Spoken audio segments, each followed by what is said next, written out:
কি কি হয় বাঁ দিক থেকে স্টার্ট করে ডান দিকটা এইভাবে যাবেন তাহলে এই যে বাঁ দিকের এই যে বিল্ডিংটা, এই বিল্ডিংটার পেছন থেকে শুরু হয় পুলিশ প্লাস অ্যাডমিনিস্ট্রেটিভের কাউন্টারগুলো।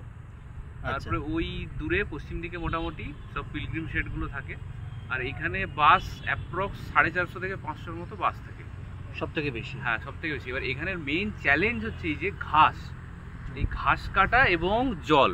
এই জলটা কিন্তু মোটামুটি বর্ষা চলে গেছে, তারপরেও দেখা যাবে এখন তো জল, কিন্তু ডিসেম্বর মাসের শেষ বা জানুয়ারির প্রথমের দিকেও এটা অনেকটাই ওয়েট কন্ডিশনে থাকে, যে কারণে গত বছর কিন্তু কোনো বাস এখানে নামতে পারেনি।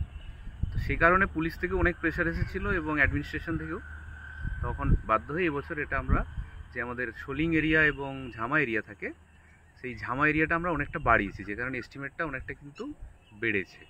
5 লাখ to 16 লাখ। হ্যাঁ, 60 লাখ। কারণ গতবারে বলা হয়েছিল পুরো এরিয়াটাই, এই যে এত বড় এরিয়া আছে পুরোটাই ঝামা করতে, তো অতটা তো ঝামা করলে অনেক টাকা, 1 কোটি টাকা চলে আসবে, সেটা তো সম্ভব নয়।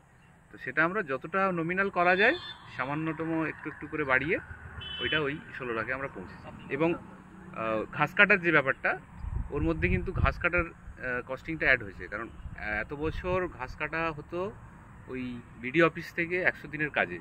তো গত 2 বছর ওরা কিন্তু করছে না, আলটিমেট আমাদেরই করতে হচ্ছে, এবং সেই টাকাটা আমরা এজেন্সিতে দিতেও পারছি না, যে কারণে এস্টিমেট এটা আমরা ধরেছি।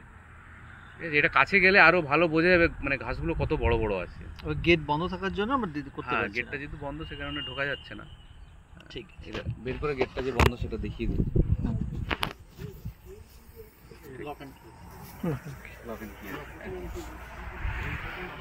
এই নয়নজলি থেকে গতবারে ব্যাকফ্লো করেছিল জল।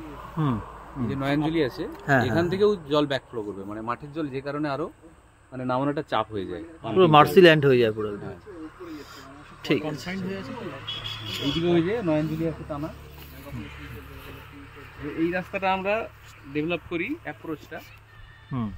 এটা আমরা ওই ঝামা আর স্যান্ড দিয়ে আমরা, এই যে রাস্তা, এটা কিন্তু আমাদেরই গঙ্গাসাগর হেডেই ডেভেলপ করে এরকম সুন্দর কন্ডিশনে আছে। গত বছরের কাজটা এখন আছে। ঠিক আছে, ঠিক আছে।